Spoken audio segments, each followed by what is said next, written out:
एक बार अकबर बादशाह ने बीरबल से कहा, बीरबल, शहर से एक बहादुर और एक डरपोक आदमी ढूंढ कर लाओ। बीरबल आज्ञा पाते ही बाजार में गए और एक औरत को ले आए। उसे देखकर अकबर बादशाह ने पूछा, मैंने 2 मनुष्य मंगवाए थे, तुम एक हो कैसे लाए? बीरबल बोले, हुजूर, यह औरत बहादुर और डरपोक दोनों है। अकबर बादशाह ने पूछा, कैसे? बीरबल ने जवाब दिया, आधी रात के समय बरसते मेघ में घोर अंधकार से न डरकर, तलवारों के पहरे के बीच में होकर, अपने प्राणों की कुछ परवाह न कर, जब यह अपने प्रेमी के पास जाती है तो यह बहादुर है, और फिर अपने ही घर में रात के समय चूहों की खटपट से डरकर घर से बाहर भी नहीं निकलती, तो फिर इसके बराबर डरपोक भी कौन हो सकता है? यह युक्तिपूर्ण जवाब सुनकर अकबर बादशाह बहुत खुश हुए। अकबर बादशाह बीरबल की बुद्धिमानी का लोहा मानते थे। वे इस बात को पूरी सभा में प्रकट भी कर देते थे। सभासद यह जानते थे कि बीरबल का जादू अकबर के दिलोदिमाग पर छाता ही जा रहा है। बीरबल हिंदू थे, बाकी सभासद प्रायः मुसलमान थे। वे लोग इस बात को भी पसंद नहीं करते थे कि अकबर मुसलमान होते हुए एक हिंदू को इतना आदर दें, जबकि बादशाह अकबर के दिमाग में ऐसी कोई बात नहीं थी। वे तो पूरी जनता को अपने बच्चों के समान ही मानते थे, सभी को समान रूप से प्यार करते थे। अक्सर अकबर के सभासद बीरबल के विषय में उनके कान भरते रहते थे। अकबर बादशाह भी इस बात को भली भांति जानते थे कि सब लोग बीरबल से जलते हैं। एक दिन बुद्धिमानी की परीक्षा का समय आ गया। बाहर से कुछ व्यापारी आए। उन्होंने अपना सलाम अकबर को कहलवाया। उनकी कुशलक्षेम पूछवाना अकबर का भी नैतिक कर्तव्य था। उन्होंने अपनी सभा के 3 व्यक्तियों को एक एक सवाल कहकर उनकी कुशलक्षेम पूछकर आने को कहा।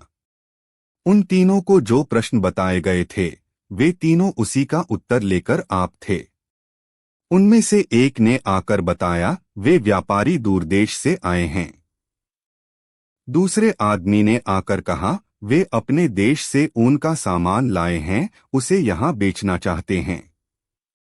तीसरे ने बताया, वे लोग यहाँ व्यापार करना चाहते हैं। बीरबल को भी उन लोगों की कुशलक्षेम पूछने के लिए भेजा गया था। बीरबल ने आकर बताया, बादशाह सलामत, वे व्यापारी ईरान से बजलमार्ग द्वारा अपने जहाजों पर आए हैं। अपने साथ वे अपने देश से कुछ सामान लाए हैं, जिन्हें यहाँ बेचना चाहते हैं, और उसके बदले में यहाँ से मसाले आदि ले जाना चाहते हैं। रास्ते में उनको किसी भी तरह की कोई परेशानी नहीं हुई। यहाँ जो व्यापार वे लोग करेंगे, उसके बदले में बादशाह सलामत को नजराना उपेश करेंगे। अन्य तीनों की तरह बीरबल किसी एक ही प्रश्न का उत्तर लेकर नहीं लौटे थे। वह उन व्यापारियों के विषय में पूरी जानकारी लेकर आए थे। अकबर ने अपने उन सभासदों के सामने, जो उनसे बीरबल के विषय में शिकायत किया करते थे, कहा, तुम में और बीरबल में बस यही अंतर है। बीरबल तुम लोगों से कहीं अधिक बुद्धिमान व अक्लमंद है। अकबर की बात सुनकर सभासद और भी जल उठे। लेकिन इससे बीरबल पर क्या असर पड़ने वाला था? अकबर बादशाह विनोदी स्वभाव के थे। उन्हें पहेलियां बुझाने का बड़ा शौक था। उनके दरबार में एक से बढ़कर एक विद्वान और बुद्धिमान भी थे। लेकिन अकबर की अधिकतर पहेलियों का उत्तर बीरबल ही देते थे। यूं कहिए कि बीरबल ही अकबर की पहेलियों का उत्तर दे पाते थे, इसलिए अकबर बादशाह उनसे प्रसन्न रहते थे। एक दिन की बात है कि बीरबल दरबार में उपस्थित नहीं थे। बीरबल की अनुपस्थिति में दूसरे सभासद बीरबल के विषय में अकबर के कान भर रहे थे। उनकी तरह तरह से बुराई कर रहे थे। अकबर बादशाह को यह सब अच्छा नहीं लगा। कारण था कि वे बीरबल को बहुत चाहते थे, उन्हें दिल से प्यार करते थे। आठ बादशाह ने अपने सभासदों से कहा, तुम लोग ख्वामख्वाह बीरबल की बुराइयां कर रहे हो। वास्तव में बीरबल तुम लोगों से कहीं अधिक चतुर व बुद्धिमान हैं। अकबर के ऐसा कहने पर वे लोग कहने लगे, बादशाह सलामत। आप वास्तव में बीरबल को बहुत चाहते हैं, हम लोगों से ज्यादा प्यार करते हैं। इस तरह से आपने एक हिंदू को सिर चढ़ा रखा है। उसी दिन जब सभा समाप्त होने का समय आया तो अकबर बादशाह ने अपने उन 4 सभासदों से कहा, देखो आज बीरबल तो यहाँ है नहीं, मुझे अपने एक सवाल का जवाब चाहिए। तुम चारों मेरे प्रश्न का उत्तर दो और यदि तुम लोगों ने मेरे प्रश्न का सही उत्तर नहीं दिया तो मैं तुम चारों को फांसी पर चढ़वा दूंगा। बादशाह की बात सुनकर वे चारों घबरा उठे। उनमें से एक ने हिम्मत करके कहा, प्रश्न पूछिए बादशाह सलामत। बादशाह ने पूछा, संसार में सबसे बड़ी चीज क्या है? अकबर का प्रश्न सुनकर चारों चुप। उनकी समझ में सवाल का उत्तर नहीं आया। कुछ देर बाद उनमें से एक ने कहा, खुदा की खुदाई सबसे बड़ी है। दूसरे ने कहा, बादशाह सलामत की सल्तनत बड़ी है। उनके बेतुके उत्तर सुनकर बादशाह ने कहा, अच्छी तरह सोच समझकर उत्तर दो, वरना मैं कह चुका हूं कि तुम लोगों को फांसी लगवा दूंगा। तीसरे ने डरते डरते कहा, बादशाह सलामत, हमें कुछ दिनों की मोहलत दी जाए। बादशाह ने कहा, इसमें मुझे कोई एतराज नहीं है, मैं तुम लोगों को 1 सप्ताह का समय देता हूं। वे चारों सभा से मुंह लटकाए बाहर निकले। उनके चेहरों पर मुर्दनगी छा गई। चारों ही फांसी के नाम से पीले पड़ गए। 6 दिन बीत गए लेकिन उन्हें कोई उत्तर न सूझ सका। तब उन चारों ने आपस में सलाह की कि इस प्रश्न का उत्तर केवल बीरबल ही बता सकता है। इस परेशानी से हमें वही उबार सकता है। यह निश्चय करके वे चारों बीरबल के पास पहुंच गए। उन्होंने बीरबल को पूरी घटना कह सुनाई और हाथ जोड़कर उनसे विनती की कि वह उनके प्रश्न का उत्तर बता दें। बीरबल ने उनका प्रश्न सुनकर मुस्कुराकर कहा, मैं तुम्हारे प्रश्न का उत्तर दूंगा, लेकिन मेरी एक शर्त है। आप एक शर्त की बात करते हैं, हमें आपकी 1000 शर्तें मंजूर हैं। बताइए क्या शर्त है? तब बीरबल ने उनको अपनी शर्त बताते हुए कहा, तुम चारों अपने कंधों पर मेरी चारपाई रखकर सभा महल तक ले चलोगे। इसके साथ ही तुम में से एक मेरा हुक्का पकड़ेगा, जिसे मैं पीता हुआ चलूंगा। एक मेरी जूतियां लेकर चलेगा। अगर अन्य किसी समय पर बीरबल उनको यह सब करने के लिए कहते तो शायद वे ऐसा कभी न करते। लेकिन अब जब उन्हें फांसी लगने का डर था तो वे तुरंत ही उनकी बात मानने को तैयार हो गए। उन्होंने वैसा ही किया। वे चारों अपने कंधों पर बीरबल की चारपाई उठाए, उनका हुक्का और जूतियां उठाए हुए चल दिए। बीरबल हुक्का पीते हुए चले जा रहे थे। रास्ते में लोग आश्चर्य से इस अजीब मंजर को देख रहे थे। उन्होंने जाकर बीरबल की चारपाई को सभा के 4 दरबारी बीरबल को चारपाई सहित कंधे पर लादकर दरबार में ले जाते हुए मध्य रख दिया। बीरबल ने चारपाई से उतरकर कहा, बादशाह सलामत, आपको अपने प्रश्न का उत्तर मिल गया। संसार में सबसे बड़ी चीज गर्ज है। अकबर बादशाह मुस्करा उठे। दरअसल वे उन चारों को सबक सिखाना चाहते थे। एक दिन बीरबल और बादशाह में बहुत देर तक वार्तालाप होने पर भी बीच में हंसी की कोई बात नहीं आई। इसलिए बादशाह ने अपने मन में सोचा कि बीरबल स्वाभाविक बुद्धिमान नहीं है, बल्कि इधर-उधर से व्यवहार की बातें संग्रह कर बुद्धिमान बन बैठा है। एक स्वाभाविक बुद्धिमान के लिए इतनी देर के वार्तालाप में हास्य रस का ला देना कोई बड़ी बात नहीं थी। अगर ऐसा होता तो वार्तालाप के साथ ही मेरा मनोरंजन भी हो जाता। एक मूर्ख को अपने पास रखने से कोई लाभ नहीं है। ऐसी दूढ़ धारणा बनाकर वह प्रकट रूप से बोले, बीरबल, लगता है कि आज तुम्हारी बुद्धि को नजर लग गई है। बीरबल उड़ती चिड़िया के पर गिनने वाले बुद्धिमान व्यक्ति थे। वे समझ गए कि बादशाह मनोरंजन चाहते हैं। जो उनको अभी तक नहीं मिला। आथा उनकी बात काटकर वे बोले, पृथ्वीनाथ, अब मेरे शरीर में आपको बुद्धि लेशमात्र भी दिखाई नहीं पड़ेगी। आप उसे क्यों देख सकेंगे? मेरी बुद्धि का निवास स्थान तो एकमात्र मेरा दिमाग है। यदि आप उसे देखने के लिए अकुला रहे हैं तो आपकी इच्छा पूरी हो जाएगी, केवल पहले शाह बन जाइए। इतना सुनते ही बादशाह का भ्रम निवारण हो गया। वह संगत के प्रभाव से बहुत कुछ सुधर गए थे। वह उनके प्रति दुर्बलता का प्रयोग करना उचित न समझकर चुप हो गए। इसीलिए कहा गया है कि अच्छी और बुरी संगत से बुद्धि भी वैसी ही उत्पन्न होती है। एक आदमी तोते पकड़कर पढ़ाने लिखाने के बाद किसी बड़े आदमी को भेंट करके इनाम पाने का धंधा करता था। एक बार उसके हाथ एक बड़ा सुंदर तोता लग गया। उसने तोते को पढ़ाया, उसे इंसानी बोली सिखाई। तोता भविष्य की बात बता देता था।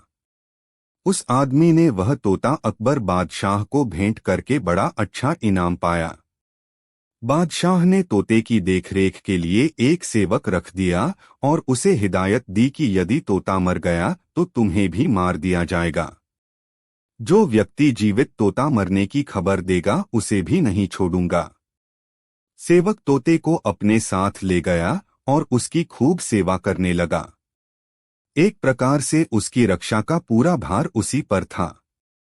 लेकिन एक दिन वह तोता अचानक मर गया। रखवाला सेवक घबरा गया। वह भागा हुआ बीरबल के पास पहुंचा और सारी बात बताते हुए बोला, अब मेरी जान नहीं बच सकेगी सरकार, मुझे आप ही बचा सकते हैं। तोते न की मौत की खबर मैं बादशाह को दूंगा तब भी प्राण दंड मिलेगा, और बादशाह स्वयं पता लगाते हैं तब भी प्राण दंड मिलेगा। अब मैं क्या करूं? तुम निश्चित रहो, कुछ नहीं होगा, मैं संभाल लूंगा, बीरबल ने उसे आश्वस्त किया। अगले दिन बीरबल बादशाह के पास आकर बोले, हुजूर, आपका तोता था। बीरबल ने वाक्य अधूरा छोड़ दिया। क्या हुआ? क्या तोता मर गया? मैं नहीं कह सकता। इतना ही कह सकता हूं कि आपका तोता आज न खाता है, न पीता है, न मुंह खोलता है, न बात करता है, न चलता है, न हिलता है, न उठता है और न ही फुदकता है। बीरबल ने बताया। लेकिन हुआ क्या उसे?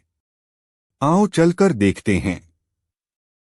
बादशाह ने आकर मरे हुए तोते को देखा और बीरबल से बोले, वहीं पर नहीं बता सकते थे कि तोता मर गया? ऐसे कैसे कहता हुजूर? प्राण दंड जो मिलता, क्योंकि आपने कह रखा था मरने की खबर देने वाले को भी प्राणदंड मिलेगा। ओह, तभी वह रखवाला गायब है। बादशाह हंसे, जबकि वह बेकसूर है हुजूर, तोता तो अपनी मौत मरा है। बादशाह ने रखवाले को माफ कर दिया। बीरबल की चतुराई से रखवाला बच गया। उसने बीरबल का आभार व्यक्त किया। एक दिन एक बूढ़े ब्राह्मण को किसी विशेष अपराध में गिरफ्तार करके अकबर के दरबार में लाया गया। बादशाह ने उसे अपराधी जानकर फांसी की सजा सुना दी। उसी समय बीरबल भी वहां आ पहुंचे। बादशाह ने बीरबल से कहा, देखो बीरबल, मैं तुम्हें पहले ही समझा रहा हूं कि इस बूढ़े आदमी की सिफारिश न करना। इस दुष्ट के विषय में मैंने पहले से ही कसम खा ली है कि यदि तुम सिफारिश करोगे तो मैं तुम्हारे कहने के विपरीत करूंगा। बीरबल ने कहा, हुजूर, इस नासमझ को जरूर फांसी दीजिए। इसने कठोर दंड पाने का काम किया है। बादशाह पहले ही बीरबल के विपरीत करने की शपथ ले चुके थे, अतएव उस ब्राह्मण को तत्काल मुक्त कर दिया गया। अकबर बादशाह ने एक बार बीरबल के हाथों में पुराने जमाने की एक तलवार देखी। उचित देखभाल न होने के कारण उस तलवार में जगह जगह जंग लगा था। अकबर बादशाह ने वह तलवार देखने के लिए मांगी। बीरबल ने तलवार बादशाह को दे दी। अकबर बादशाह ने तलवार को ध्यान से देखा। फिर बीरबल से बोले, यह तलवार तो अजायब घर में रखने के लायक है, पुराने हथियारों का तो टोटा सा हो रहा है। क्या तुम इसे मुझे दे दोगे?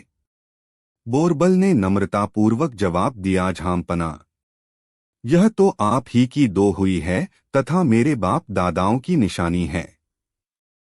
जैसे मेरे यहाँ थी वैसे आपके यहाँ रहेगी। मुझे तो बड़ी प्रसन्नता है कि आप इसे अपने अजायब घर में स्थान दें, इससे बढ़कर मेरा सम्मान और क्या हो सकता है। अकबर बादशाह बीरबल के वचनों को सुनकर बहुत खुश हुए। तलवार उनको वापस देते हुए बोले, इसे अपने यहाँ ही रखो। बीरबल ने तलवार अकबर बादशाह के हाथों से अपने हाथ में ली और उसे बड़े गौर से देखने लगे। उसकी इस भावभंगिमा को देखकर बादशाह बोले, क्यों बीरबल, क्या तलवार बदल गई? जिस ढंग से तुम इसे देख रहे हो इससे मुझे शक हुआ। बीरबल ने नम्रतापूर्वक जवाब दिया, जहांपना, मेरी तलवार नहीं बदली और यही मेरे संदेह का कारण है, इसीलिए मैं उलट पलट कर इसे देख रहा हूं। बादशाह अकबर बीरबल के हाथ की तलवार को देखते हुए, वजह यह है कि मैंने सुना था कि पारस के छू जाने से लोहा सोना हो जाता है, किंतु आपके पारसरूपी हाथों को छूकर भी यह लोहे की तलवार सोने की क्यों नहीं हुई? इसीलिए मैं इसे ध्यानपूर्वक देख रहा हूं कि शायद यह सोने की हो गई हो, पर शायद नजर में दोष होने के कारण आपके हाथों से छू जाने पर भी यह तलवार लोहे की ही दिखाई दे रही है। अकबर बादशाह बीरबल की बातों से मुग्ध हो गए और उन्होंने कोषाध्यक्ष को आज्ञा दी कि तलवार के बराबर वजन का सोना बीरबल को प्रदान किया जाए। एक बार अकबर बादशाह बीरबल से बोले, दो ऐसे जीवधारियों को लाओ जिनमें से एक तो उपकार मानता हो और दूसरा उपकार के बदले अपकार करने को तैयार रहता हो। बीरबल बहुत सोच विचार कर एक कुत्ता और साथ में अपने दामाद को लेकर अकबर बादशाह के दरबार में पहुंचे। अकबर बादशाह से उन्होंने कहा, आज्ञानुसार दोनों जीवधारी उपस्थित हैं, जिनमें क्रमशः उक्त गुण विद्यमान हैं। अकबर बादशाह बोले, इनमें से किसी की कृतज्ञता का प्रमाण दो। बीरबल बोले, जहांपना, देखिए यह कुत्ता है, केवल रोटी का टुकड़ा पाता है पर फिर भी मालिक का वफादार है। अपने ऊपर जो आफत आती है उसे झेलता हुआ मालिक को खतरे से बचाने का प्रयत्न करता है। आप चाहे इसे मारपीट कर घर से निकाल दीजिए, लेकिन आवश्यकता पड़ने पर सिर्फ आपके पुकारने पर दौड़ा चला आएगा। उसके ठीक विपरीत अपने दामाद की ओर इशारा करके, इस मनुष्य की हालत यह है कि लड़की का पिता चाहे अपना सर्वस्व दे दे और स्वयं रास्ते का भिखारी बन जाए, पर इसको कभी संतोष नहीं होगा। बीरबल की बात अकबर बादशाह को बहुत पसंद आई और दामाद की तरफ से उनका मन खिन्न हो गया। उन्होंने आज्ञा दी, इस आदमी को ले जाकर फांसी दे दो और कुत्ते को ले जाकर दूध पिलाओ। अकबर बादशाह की ऐसी आज्ञा से बीरबल पहले तो एकदम घबरा गए, पर तत्क्षण संभलकर बोले, जहांपना, मैंने सिर्फ अपने दामाद के लिए तो ऐसा नहीं कहा था, बल्कि मेरा मतलब तो सभी दामादों से था, किसी विशेष से नहीं। ऐसी स्थिति में सिर्फ मेरे दामाद को ही दंड देना न्यायोचित न होगा, क्योंकि आप भी तो किसी के दामाद ही हैं। बीरबल की यह बात सुनकर अकबर बादशाह झेंपकर मुस्कराने लगे और उन्होंने अपनी आज्ञा रद्द कर दी। बसंत ऋतु में एक दिन अकबर बादशाह ने बाग में दरबार लगाने की इच्छा जाहिर की। तुरंत बाग में दरबार लगाया गया, जहां बादशाह सिंहासन पर बैठे थे। अकबर बादशाह के पास ही बीरबल बैठे हुए थे, जो बादशाह की सम्मति लेकर न्याय कर रहे थे। न्याय का काम 5-6 घंटों तक होता रहा। उपस्थित लोगों का न्याय हो चुका था। उसके बाद एक व्यापारी आया और उसने आकर अपनी अर्जी अकबर बादशाह के सामने रखी। अकबर बादशाह ने बीरबल से उसे पढ़कर सुनाने को कहा। आज्ञानुसार बीरबल ने उसे पढ़कर सुनाया। प्रतिष्ठा की कितनी ही पंक्तियों के अतिरिक्त उसमें यह वाक्य लिखा था, मैं अजमेर का रहने वाला हूँ। देश विदेश में फिरकर माल खरीदना बेचना मेरा काम है। जिस समय मैं बंग देशांतर्गत ढाका नगर में पहुंचा तो मैंने वहां एक सौदागर के पास एक राजहंस देखा जो बहुत सुंदर और गुणवान था। उसके पंख सोने जैसे थे। मैं उनकी सुंदरता का वर्णन नहीं कर सकता।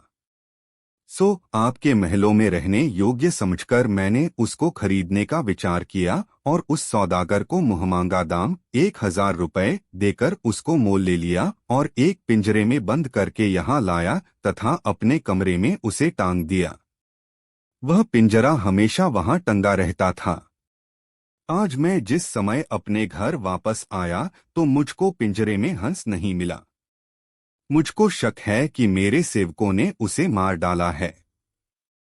मैं प्रार्थना करता हूं कि उसकी खोज कराकर अपराधियों को दंड देकर न्याय करें। इस फरियाद को सुनकर अकबर बादशाह ने उस व्यापारी के नौकरों को अपने पास बुलाने की आज्ञा दी। आज्ञानुसार उसके सब नौकर कुछ ही देर में दरबार में लाए गए। अकबर बादशाह ने उन सेवकों से अच्छी तरह पूछताछ की, परंतु जब कुछ पता नहीं चला तो उन्होंने व्यापारी से कहा, तुम्हारी चोरी का पता नहीं चला। हमने तुम्हारे सब नौकरों से पूछताछ कर ली। अब तुम्हारा किसी और पर शक हो तो बताओ। यह सुनकर सौदागर का मुंह उतर गया और उसने बीरबल से कहा, जया, आज मेरा न्याय हुआ। यदि ऐसे और भी होते ही तो फिर सच्चा न्याय कौन करता है?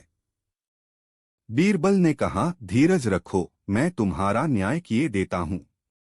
फिर बीरबल ने मौदागर के सेवकों को दोबारा बुलाने की आज्ञा दी। सिपाही उन लोगों को रास्ते में से पकड़कर ले आए। कुछ खोज करने के बाद बीरबल उनकी ओर देखकर बोले, क्यों रे चोर, तेरे मन में क्या विचार है? पक्षी को मारकर खा गया और उसके पंख भी पगड़ी में छिपाकर दरबार में आया है। वाह, शाबाश तेरे साहस को। इतनी देर से तो तूने स्वीकार नहीं किया, परंतु अब बोल, क्या कहता है? हंस को तो मारकर खा गया और पंख पगड़ी में छुपाता फिर रहा है। जब बीरबल ने ऐसा कहा तो वास्तविक पक्षी चोर सामने आ गया। बीरबल का इस तरह कहना सब दरबारियों ने सुना। सौदागर के सेवकों में पक्षी चुराने वाला भी था। उसने अपने मन में विचार किया कि कहीं मैं भूल से अपनी पगड़ी में पंख तो नहीं रख लाया हूं। ऐसा संदेह कर उसने इस ढंग से धीरे धीरे पगड़ी पर हाथ फेरना शुरू किया कि किसी भी दरबारी को मालूम न पड़े। सब लोग नौकरों की तरफ देख रहे थे, परंतु किसी की भी दृष्टि उस चोर पर नहीं पड़ी। लेकिन बीरबल ने उसको ताड़ लिया। उन्होंने उसके सिवाय सबको छोड़ देने की आज्ञा दी। फिर बीरबल ने अनेक प्रकार के प्रश्न किए, परंतु जब किसी तरह से उसने चोरी करना स्वीकार नहीं किया तो उसको पीटे जाने की आज्ञा दी गई। मार की आज्ञा सुनते ही उसने डर के मारे अपराध तुरंत स्वीकार कर लिया और हंस के जो पंख पगड़ी में छिपा रखे थे वह निकाल कर दिखा दिए। बीरबल की इस बुद्धिमत्ता से न सिर्फ बादशाह ही बल्कि व्यापारी भी बहुत प्रसन्न हुआ। एक दिन बादशाह ने किसी कार्य में त्रुटि के कारण अपने दौलत नाम के एक पुराने सेवक को नौकरी से निकाल दिया। बेचारा सेवक अपने बचाव का कोई दूसरा उपाय न देखकर बीरबल के पास पहुंच गया। उसने सारी घटना बीरबल को कह सुनाई।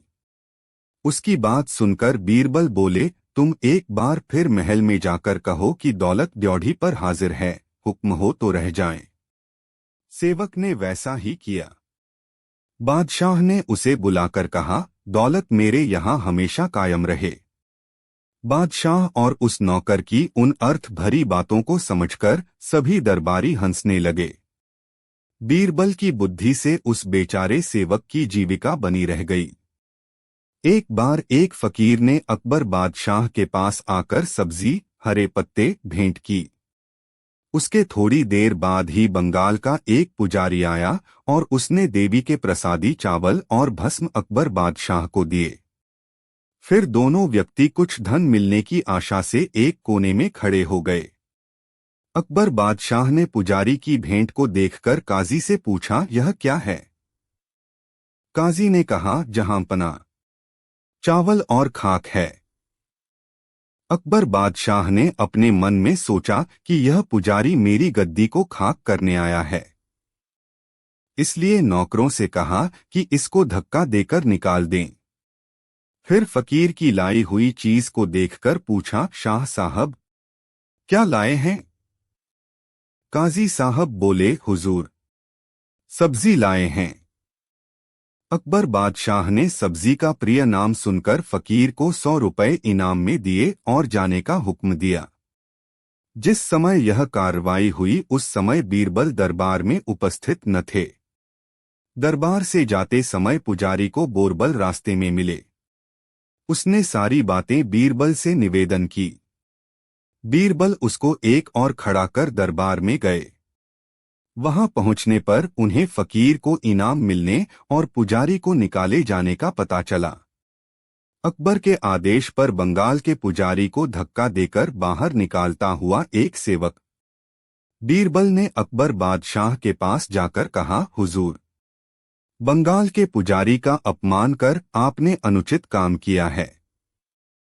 जिसने आपकी गद्दी अमर रखने के शुभाशीर्वाद के साथ महाकाली का प्रसाद आपको दिया था, उसको आपने धक्के देकर निकलवा दिया, और जिसने आपका सर्वनाश होने वाली वस्तु भेंट की, उसे आपने इनाम दिया। कैसे आश्चर्य की बात है! जरा सोचिए तो सही, इसमें आपकी कैसी कीर्ति होगी। अकबर बादशाह बोले, पुजारी ने भस्म और चावल दिए थे, जिसका यह अर्थ निकला कि मेरी गद्दी भस्म हो जाए। इसीलिए मैंने उसको दंड दिया था और फकीर ने सब्जी जैसी शुभ वस्तु दी थी। इसके कारण मैंने उसको इनाम दिया था। मैंने यह काम बहुत सोच समझकर किया था। आगे जैसी तुम्हारी राय हो तो वैसा ही किया जाए। बीरबल बोले, हुजूर, यह तो आपने उल्टा अर्थ निकाला। बंगाल का महाविद्वान पुजारी कभी भी आपका अशुभ चिंतन नहीं कर सकता। उसने चावल इस अभिप्राय से दिए थे कि आपके राज्य में धनधान्य की वृद्धि हो, और भस्म देने का प्रयोजन था कि आपके शत्रु भस्म हो जाएं। ये दोनों पदार्थ हमारे शास्त्र के अनुसार महाकाली के पवित्र प्रसाद हैं। आपने अपने शुभचिंतक को ऐसा दंड दिया, और जिस फकीर ने सब्जी अर्थात सड़ गल जाने वाली या सर्वनाश होने वाली चीज दी, उसे आपने इनाम दिया। यह अर्थ अकबर बादशाह को ठीक लगा, और उसने ब्राह्मण को बुलाकर इनाम देते हुए कहा, फकीर की लाई हुई चीज हमारे धर्म में पवित्र है, इसीलिए उसको 100 रुपए दिए गए हैं। इस प्रकार बीरबल ने अपनी युक्ति से ब्राह्मण को भी पुरस्कार दिलवा दिया। एक दिन बीरबल को किसी काम के लिए काबुल जाना पड़ा। वहां उनका पहनावा और चाल चलन देखकर लोगों को उनका परिचय जानने की इच्छा हुई। खोजबीन करते लोगों को उनका दिल्ली से आना और भेदिया होना मालूम हुआ। उस देश के बादशाह को उसकी खबर दी गई। बादशाह ने उनको तुरंत बुलाया और पूछा, तू कौन है? बीरबल ने कहा, मैं यात्री हूं। नए नए नगरों को देखने की इच्छा में देश देश में फिरता हूं। काबुल के बादशाह ने पूछा, तुम देश देश में फिरने वाले हो तो बताओ, हमारे जैसा और भी बादशाह देखने में आया। बीरबल बोले, जहांपना, आप तो पूर्णिमा के चंद्रमा के समान हैं, और हमारा बादशाह दूज के चांद के बराबर है। काबुल का बादशाह यह सुनकर बहुत खुश हुआ और बीरबल को छोड़ देने का हुक्म देकर बड़े आदर के साथ अपनी सभा में बैठने का स्थान दिया, और सभा खत्म होने पर बीरबल को वस्त्र और आभूषण देकर विदा किया। जब बीरबल लौटकर दिल्ली आए तो घरवालों के अनुरोध पर उन्होंने काबुल के सब समाचार उन्हें बताए। यह बात फैलती फैलती बीरबल के शत्रुओं तक पहुंची, और उन्होंने अकबर बादशाह के कान भर दिए।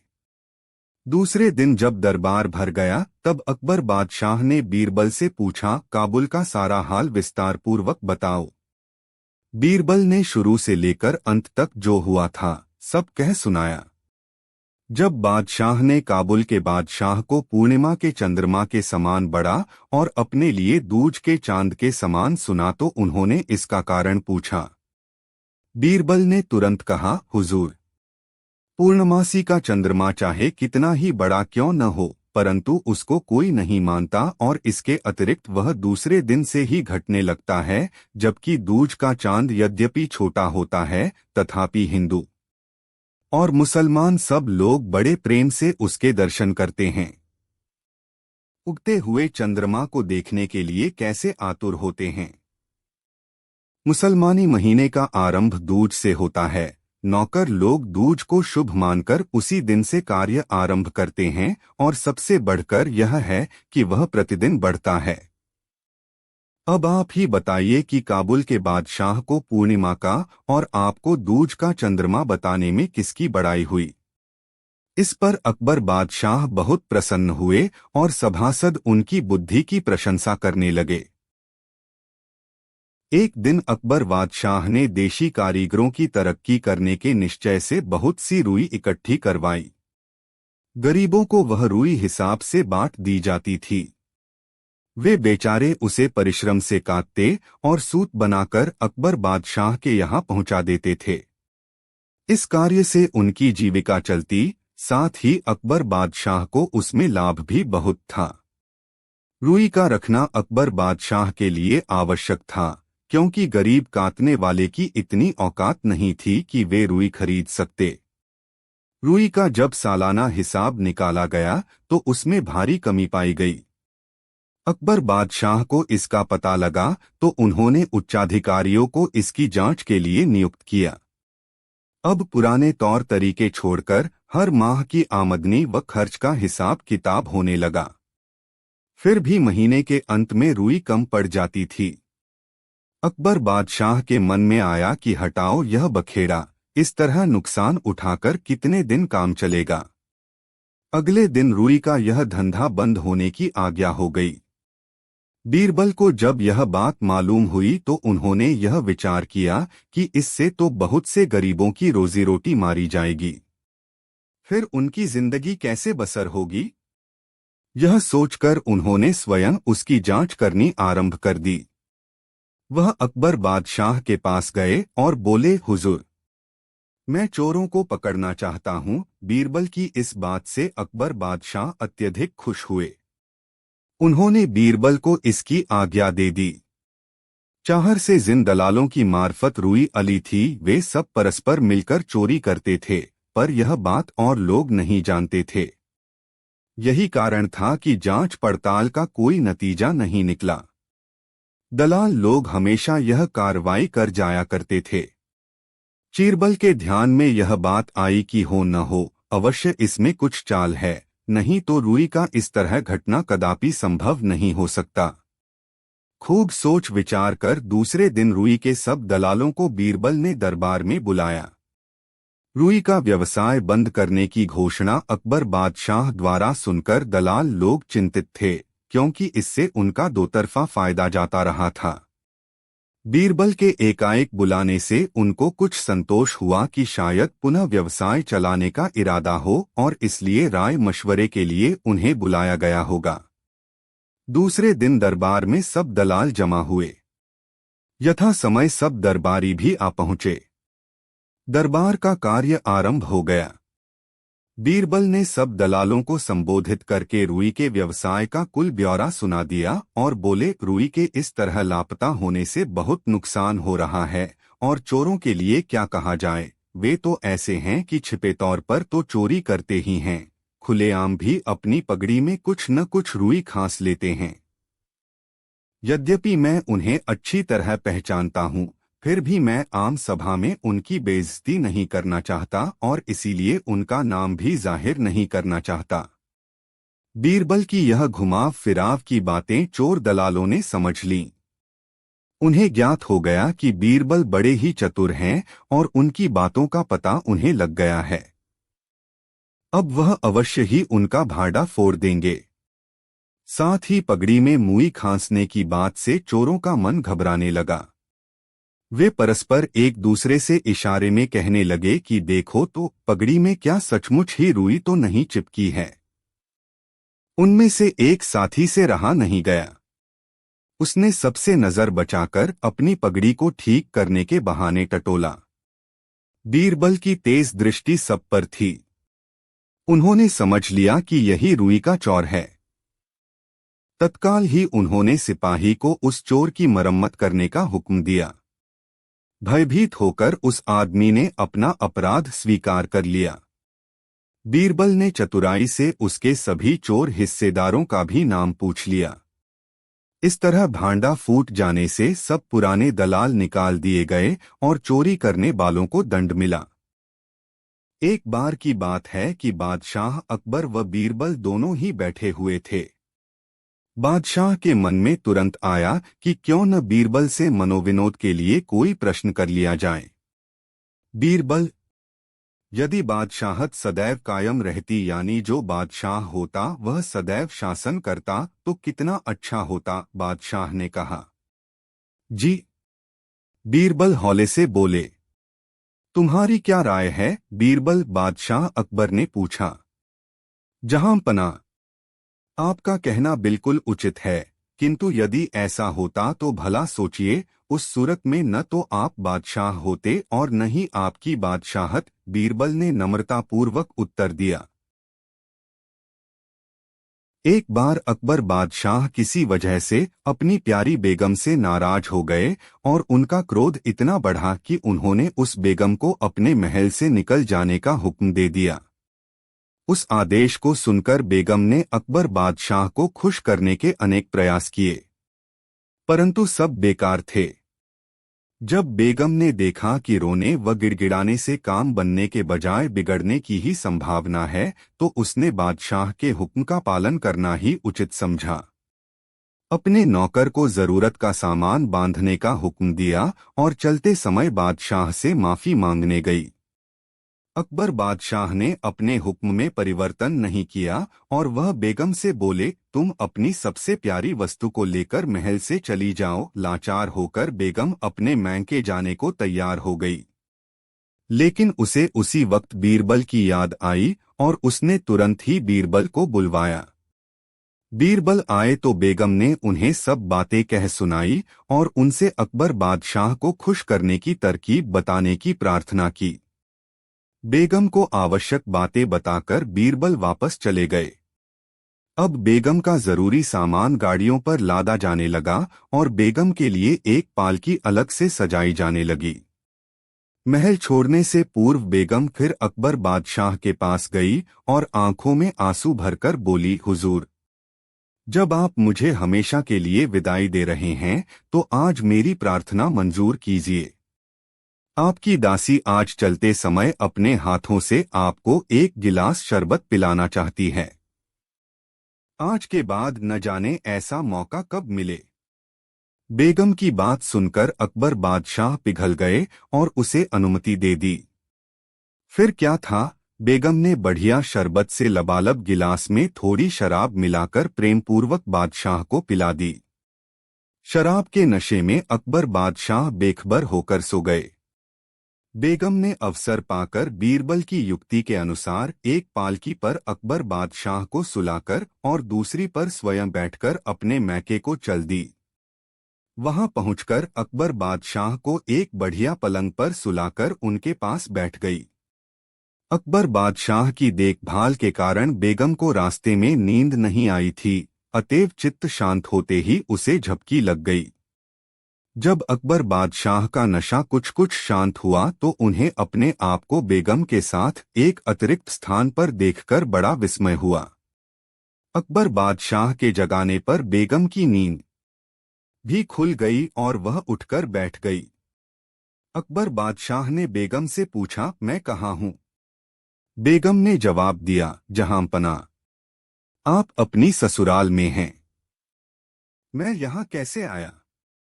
बेगम ने प्रेमपूर्वक कहा, जहांपना, आप ही ने तो हुक्म दिया था कि मैं अपनी सबसे प्यारी वस्तु को महल से लेकर चली जाऊं। मैं कसम खाकर कहती हूं कि दुनिया में आपसे अधिक प्यारी वस्तु मेरे लिए कोई नहीं है। इसलिए मैंने आपको ही अपने साथ लाना उचित समझा। बेगम के प्रेमपूर्ण वचनों से अकबर बादशाह का गुस्सा एकदम शांत हो गया और उन्होंने बेगम का कसूर माफ कर दिया। वापस आकर बेगम ने बीरबल को बहुत धन्यवाद दिया और बेशकीमती जवाहरात भेंट में दिए। किसी समय बीरबल ने बादशाह अकबर को बताया था, बादशाह सलामत खाकर लेट जाना और मारकर भाग जाना अच्छे लोगों की पहचान है। जो लोग ऐसा करते हैं उन्हें किसी तरह का दुख नहीं उठाना पड़ता। बादशाह को अचानक ही बीरबल की कही हुई बात याद आ गई। इस बात के याद आते ही बादशाह ने सोचा कि बीरबल खाना खाकर अवश्य ही लेटते होंगे। आज हम उनकी धारणा को गलत कर देंगे, उन्हें लेटने ही नहीं देंगे। उन्होंने एक नौकर को अपने पास बुलाया और कहा, तुम बीरबल के पास जाओ, इस समय वह खाना खा रहे होंगे। बीरबल से कहना कि हमने तुरंत याद किया है, जिस हालत में भी हों हमसे तुरंत मिलें। जो आज्ञा बादशाह सलामत कहकर नौकर चला गया। जब नौकर बीरबल के यहाँ पहुंचा तो उसने देखा कि बीरबल खाना खा रहे थे। नौकर ने बादशाह का आदेश बीरबल को सुना दिया। बीरबल तो बुद्धिमान थे, उन्होंने समझ लिया कि बादशाह ने क्यों तुरंत आने के लिए कहा है। सो बीरबल ने भोजन करके नौकर से कहा, ठहरो, मैं कपड़े बदलकर तुम्हारे साथ ही चल रहा हूँ। उस दिन बीरबल ने चुस्त पाजामा पहना। उस पाजामे को पहनने के लिए वे बिस्तर पर लेट गए। फिर कपड़े पहनकर वह नौकर के साथ चल दिए। जब बीरबल दरबार में पहुंचे तो अकबर ने कहा, कहो बीरबल, खाने के बाद आज भी लेटे या नहीं? बिल्कुल लेटा था, बादशाह सलामत, बीरबल ने कहा। बीरबल की बात सुनकर बादशाह ने क्रोधित स्वर में कहा, बीरबल, तुमने हमारे हुक्म की अवहेलना की है, हम तुम्हें दंड देंगे। जब हमने तुरंत बुलाया था तो फिर तुम लेटे कैसे? बीरबल ने उत्तर दिया, बादशाह सलामत, मैंने आपके हुक्म की अवहेलना कहाँ की है? मैं तो कपड़े पहनकर सीधा आपके पास ही आ रहा हूँ। चुस्त पाजामा पहनने के लिए मुझे लेटना पड़ा था। बादशाह बीरबल की चतुराई को समझ गए और मुस्करा दिए। अकबर को मुगल सम्राटों में सबसे अच्छा सम्राट समझा जाता है। स्वयं अकबर भी यह समझते थे कि उनकी जनता उनसे बहुत प्यार करती है और वह बहुत ईमानदार हैं। एक दिन उन्होंने यही बात बीरबल के सम्मुख रखी। बादशाह ने कहा, बीरबल, हम यह जानना चाहते हैं कि हमारे राज्य में जनता कितनी ईमानदार है और हमें कितना प्यार करती है। बीरबल ने तुरंत उत्तर दिया, बादशाह सलामत, आपके राज्य में कोई भी पूरी तरह ईमानदार नहीं है। इसी से आप अंदाजा लगा सकते हैं कि जनता आपको कितना प्यार करती है। या दूसरे शब्दों में कहूं कि जनता आपकी कितनी आज्ञा मानती है। यह तुम क्या कह रहे हो बीरबल? मैं अपनी बात को साबित कर सकता हूं, बादशाह सलामत। ठीक है, तुम हमें साबित करके दिखाओ। तब बीरबल ने नगर में ढिंढोरा पिटवा दिया कि बादशाह सलामत एक भोज करने जा रहे हैं। उसके लिए सारी जनता से अनुरोध है कि कल दिन निकलने से पहले हर आदमी एक एक लोटा दूध पहुंचा दे। कड़ाहे रखवा दिए गए हैं, उनमें हर आदमी दूध डाल जाए। लेकिन हर आदमी ने यही सोचा कि जहां इतना दूध इकट्ठा होगा वहां उसके एक लोटे का क्या पता चलेगा। हर आदमी कड़ाहों में पानी डालता गया। सुबह जब बादशाह ने उन कड़ाहों को देखा जिनमें जनता से दूध डालने को कहा गया था तो दंग रह गए। उन कड़ाहों में तो केवल पानी ही पानी था। इस घटना के बाद बादशाह को यह मान लेना पड़ा कि बीरबल को बहुत ज्ञान है और वह अपने तजुर्बे के आधार पर ही उत्तर देते हैं। एक कवि किसी धनवान कंजूस आदमी की प्रशंसा में कविता बनाकर उसके पास ले गया और अपनी कविता पढ़कर सुनाई। कंजूस समझ गया कि यह कुछ लेने की इच्छा से मेरे पास आया है, इसलिए सोचा कि जैसे इसने कविता सुनाकर मुझको प्रसन्न किया है, वैसे ही मैं भी इसको बातों से खुश करके विदा करूंगा। यह विचार कर वह बोला, कवि जी, वाह कैसी उत्तम कविता बनाई है। आप मेरे पास कल आइए, मैं आपको यथावत खुश करूंगा। ऐसा कहकर कंजूस ने कवि को विदा किया और कवि आशाजनक शब्दों को सुनकर मन ही मन में फूला न समाया। दूसरे दिन खुशी के जोश में कवि फिर कंजूस के पास जा पहुंचा। उसे देखते ही कंजूस बोला, तुम कौन हो, कहाँ से आए हो, और ऐसा बन गया मानो उसे जानता ही न हो। कवि ने घबराकर कहा, मैं वही हूँ जो कल आपके लिए कविता बनाकर लाया था। क्या आप मुझे भूल गए? कंजूस बोला, कल की बात कल गई, आज क्या है। कल जैसे तुमने कविता सुनाकर मुझको आनंदित किया था, वैसे ही मैंने प्रशंसा भरी बात कहकर तुमको प्रसन्न किया था। न तुमने मुझे कुछ दिया और न मैंने ही तुमको कुछ दिया। यह सुनकर कवि वहां से चला आया और एक मित्र के साथ बीरबल के पास पहुंचा। सारा हाल सुनकर बीरबल ने कहा, कविराज, 4-5 दिन बाद अपने इस मित्र को उस कंजूस के पास भेजना। यह किसी कामकाज के बहाने उससे खूब मित्रता कर ले और फिर किसी दिन उसको खाने का न्योता दे। जिस दिन वह तुम्हारे घर भोजन के लिए आए, उस दिन मुझे भी बुलवा लेना। इतना स्मरण रखना कि उसे केवल न्योता ही देना है, खाना नहीं खिलाना है। दोनों मित्र उसकी बात समझ गए।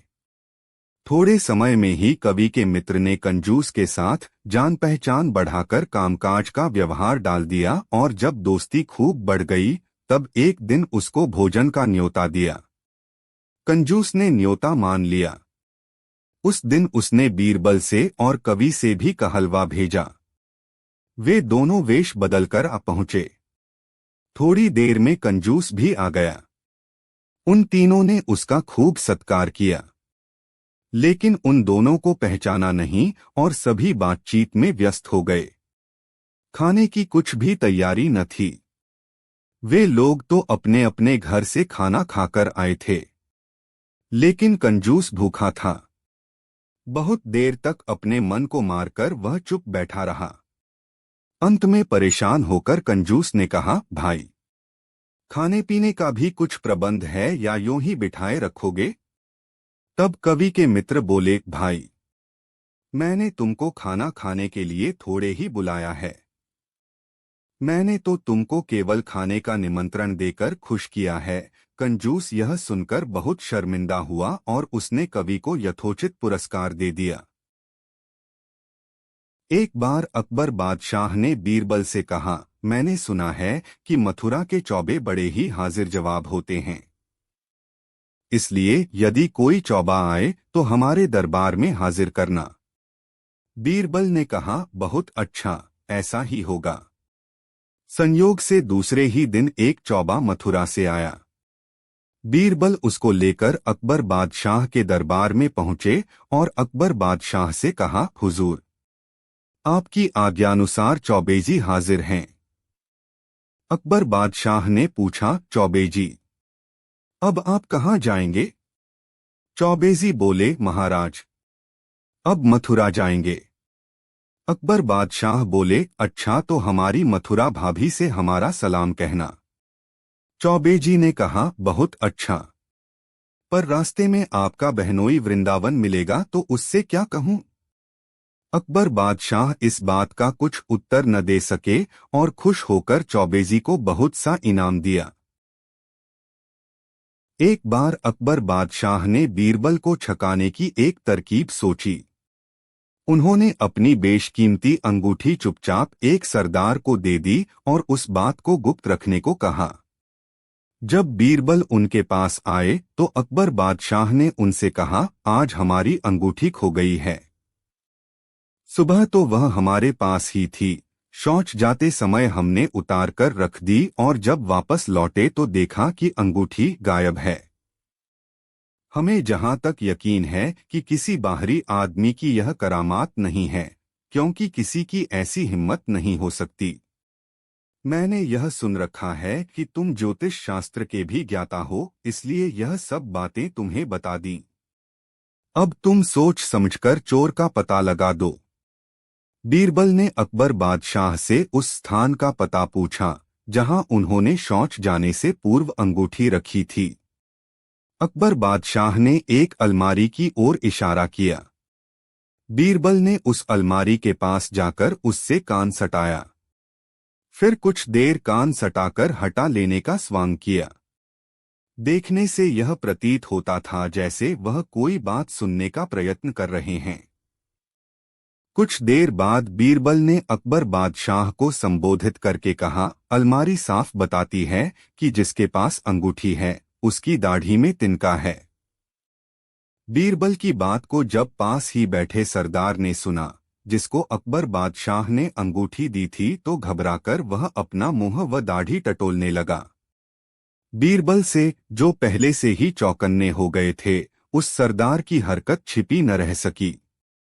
फौरन ही उन्होंने सरदार को ले जाकर अकबर बादशाह के सामने खड़ा कर दिया और बोले, देखिए, आपकी अंगूठी के चोर यही हैं। न अकबर बादशाह तो पहले ही से जानते थे।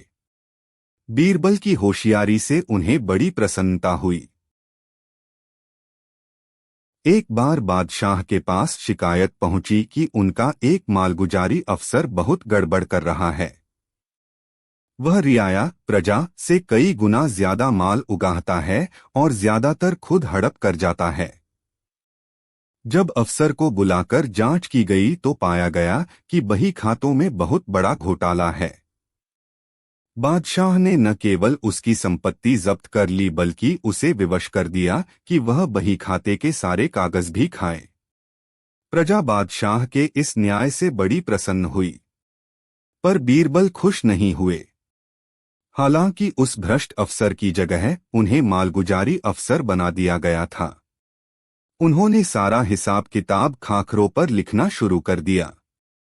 फिर एक रोज बादशाह ने सब खाते जांच के लिए मंगवाए तो बीरबल सारे खाखरे लेकर उपस्थित हुए।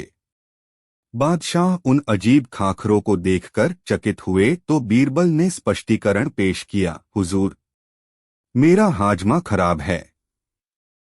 मैंने सोचा कि क्या पता हिसाब किताब में गड़बड़ी हो और हुजूर मुझे कागज खाने के लिए विवश करें तो जान से हाथ न धो बैठूं।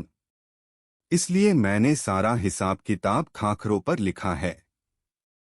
यह कागज से जल्दी हजम हो जाएगा। इसमें शक की कोई बात न थी कि बीरबल दूर दूर तक बड़े नामी गिरामी थे।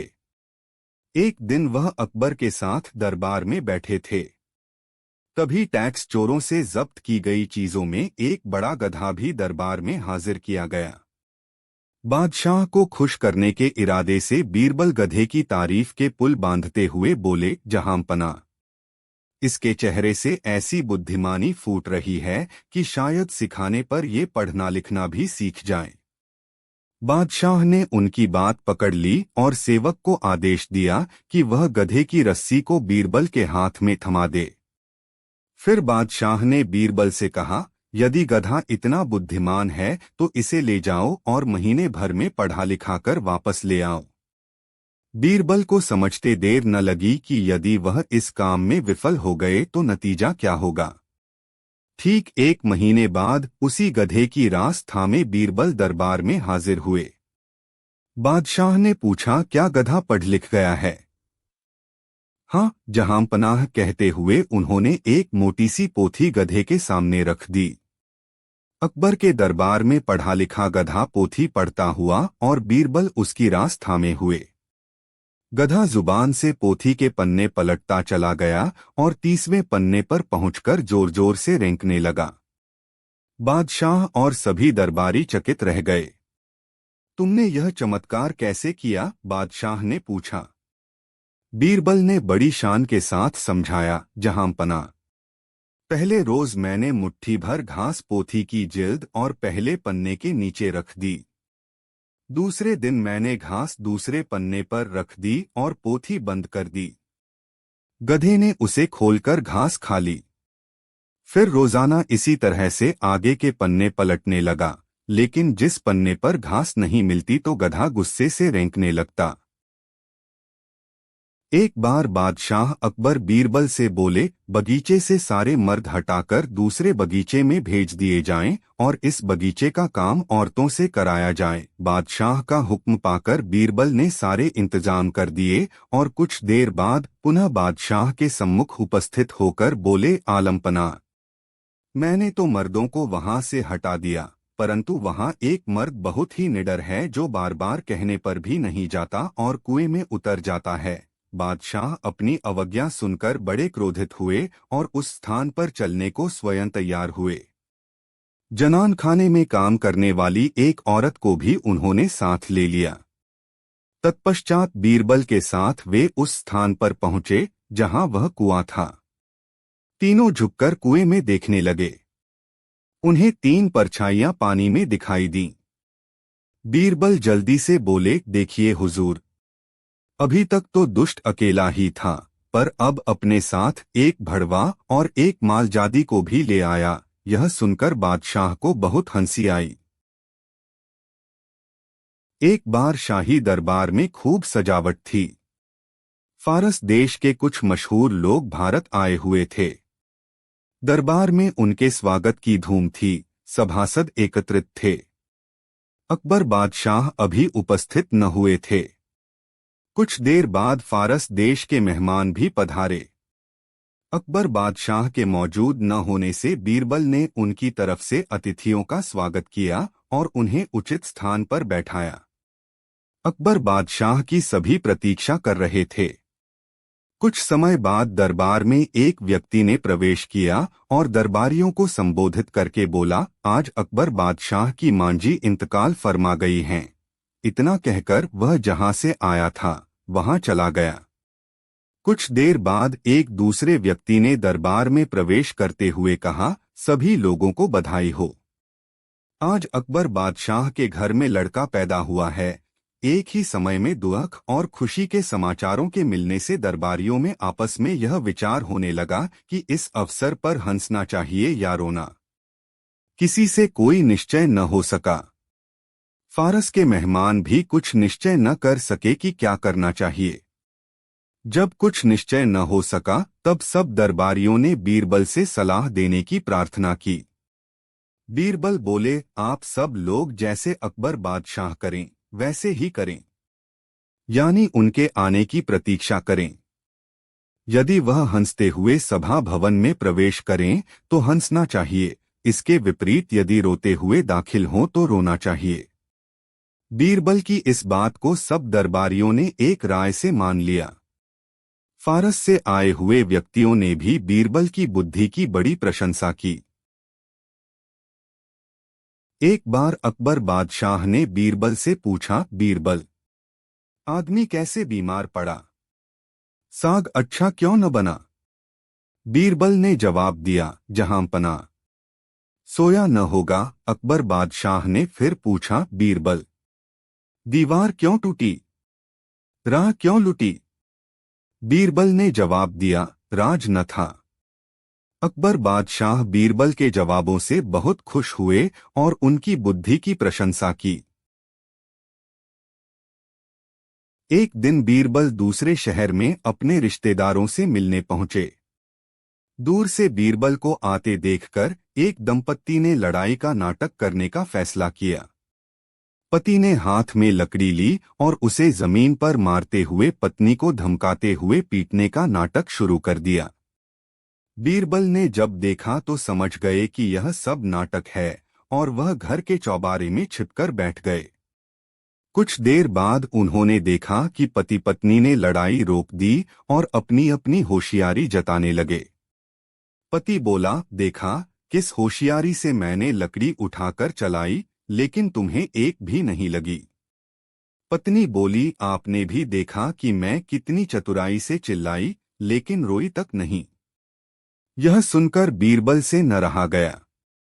वह बोले, तुम लोगों ने देखा मैं किस तरह चौबारे में छिप गया, लेकिन मैं भी तो गया नहीं। एक दिन बादशाह ने एक नग्न पुरुष को देखकर कुछ क्षुब्ध होकर बीरबल से पूछा, संसार में सुखी कौन है? संसार में मनुष्यों का नग्न वेश और ईश्वर पूजा के विभिन्न उपाय देखकर मैं बड़े असमंजस में पड़ गया हूँ। तुम पंडित और ज्ञानी हो, इसलिए मेरी इस शंका का समाधान करो। बीरबल ने उत्तर दिया, बादशाह सलामत। इस बात का फैसला मनुष्य के मरने के बाद होता है। बादशाह और भी संदिग्ध हो गए। उन्होंने बीरबल से इसका कारण पूछा। बीरबल बोले, जिसको आज हम सुखी देखते हैं वही कल विपत्ति में पड़कर उद्वेलित हो जाता है। तब ऐसी अवस्था में जीते जी किसी मनुष्य को सुखी या दुखी कैसे कह सकते हैं? कितने ही लोग ऐसे हैं जो ऊपर से तो सुखी दिखाई देते हैं, लेकिन उनके अंतःकरण में दुख व्याप्त रहता है। तब उनको भी सुखी नहीं कहा जा सकता। मेरे सिद्धांत से सबका निचोड़ यही है कि जो मनुष्य सुखपूर्वक मरे उसी को सुखी कहना उचित है। बीरबल का यह उत्तर बादशाह को बहुत पसंद आया और उन्हें पारितोषिक दिया गया। एक बार आश्विन के महीने में बीरबल को अचानक बीमारी ने आ घेरा। इस कारण वह महीनों तक शाही दरबार में उपस्थित न हो सके। बादशाह ने सोचा कि जाकर बीरबल को देखना चाहिए। उन्होंने अपने साथ 2 कर्मचारियों को लिया और उनके घर जा पहुंचे। बीरबल अपने यहाँ बादशाह अकबर को देखकर बहुत प्रसन्न हुए और उनका कुमलाया हुआ चेहरा कुछ खिलसा गया। बादशाह उनसे बहुत देर बातें करते रहे। यकायक बीरबल को शौच की जरूरत महसूस हुई।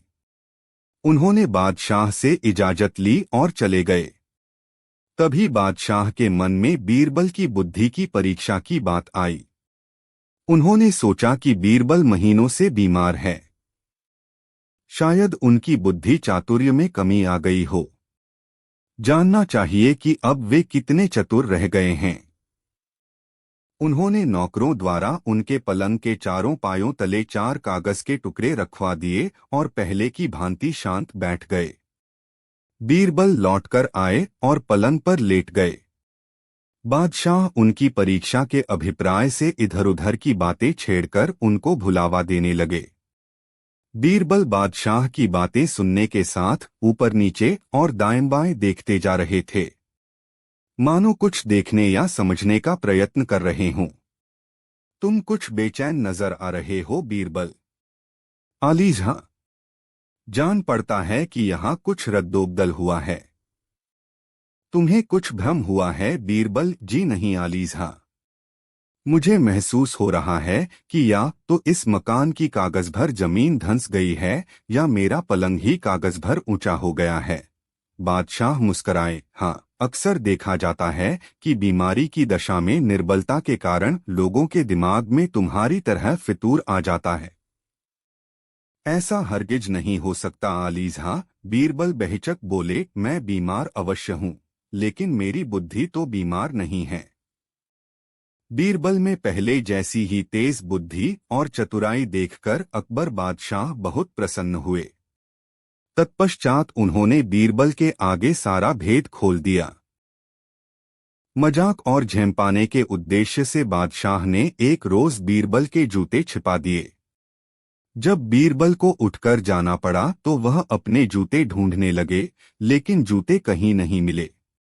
क्या ढूंढ रहे हो बीरबल? बादशाह ने शरारतपूर्ण ढंग से मुस्कराकर।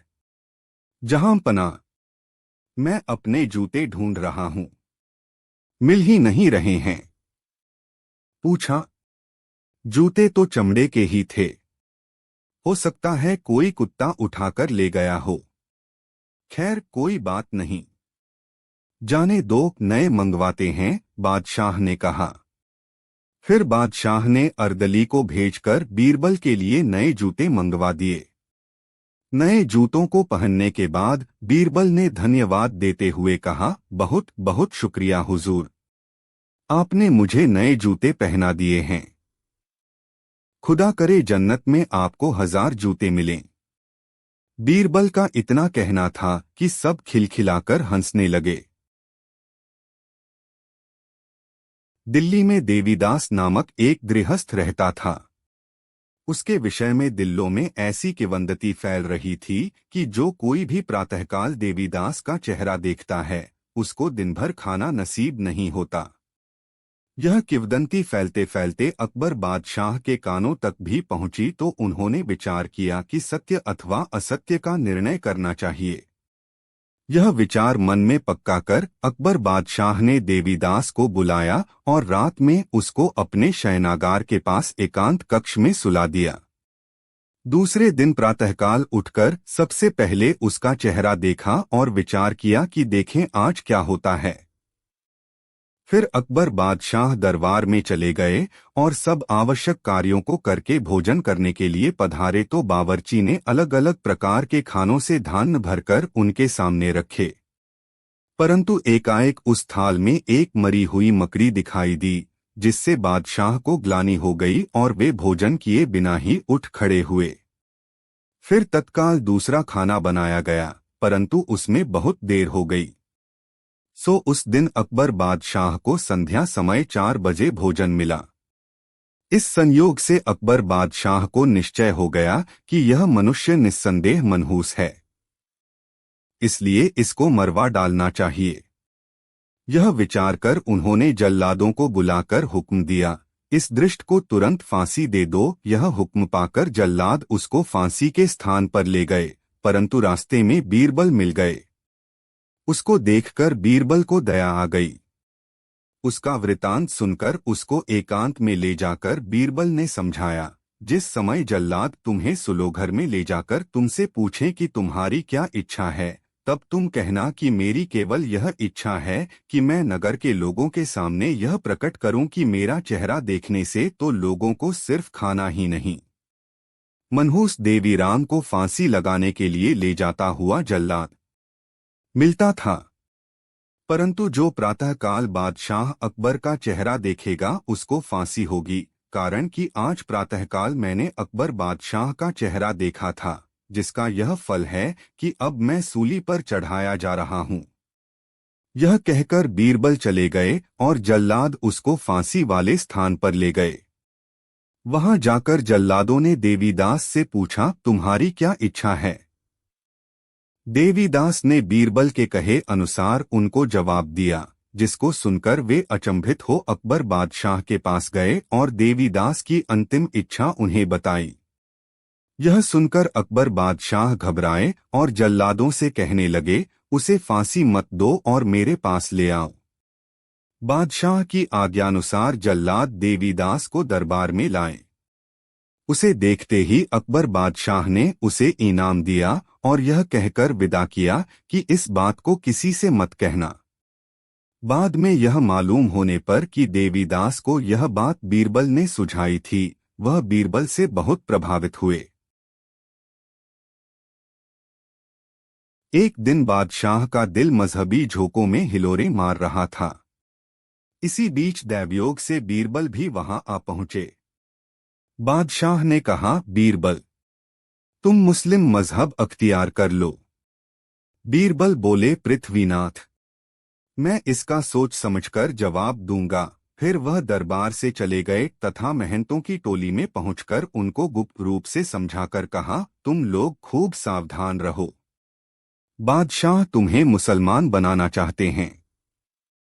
यह सुनकर सब महंत भड़क उठे और वे इकट्ठे होकर बादशाह के पास जा पहुंचे। उनका सरदार सबसे आगे खड़ा होकर बोला, जहांपना, हम मुसलमान नहीं बनेंगे। बीरबल ने बादशाह को जताकर कहा, गरीब परवर, जब इतनी छोटी जाति के लोग भी अपना धर्म नहीं छोड़ना चाहते तो दूसरों से कैसे इस बात की आशा की जाए। बादशाह को बीरबल की इस युक्ति पर हंसी आ गई। एक बार अकबर बादशाह बीरबल से बोले, किसी राजा ने अपने मंत्री से 2 सवाल पूछे। उन दोनों का जवाब उस बुद्धिमान मंत्री ने 3 ही शब्दों में दे दिया। बतलाओ उस मंत्री ने क्या जवाब दिया होगा? प्रश्न यह था कि ब्राह्मण प्यासा क्यों और गधा उदास क्यों? बीरबल बोले, जवाब तो सीधा है हुजूर, लोटा न था। अकबर बादशाह ने जब स्पष्ट समझाने को कहा तब बीरबल बोले, ब्राह्मण इसलिए प्यासा रह गया क्योंकि उसके पास लोटा न था, पानी मिलने पर भी न पी सका। दूसरे के लोटे से वह पी नहीं सकता था। गधा उदास था क्योंकि वह लोटा नहीं था। यदि लोट लेता तो उसकी खुमारी दूर हो जाती। अकबर बादशाह यह सुनकर बहुत प्रसन्न हुए। अकबर बीरवाल की नोकझोंक चलती ही रहती थी।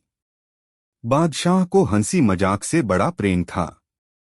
इसी कारण बात बात में उनमें और बीरबल में हंसी के प्रसंग छिड़ जाया करते थे।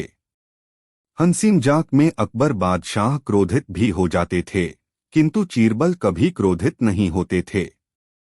इस बात को मन में विचार कर बादशाह ने बीरचल को क्रोधित करने की नई युक्ति निकाली और बोले, बीरबल गाय रांधत। उत्तर में बीरबल ने कहा, बादशाह शुकर खाए।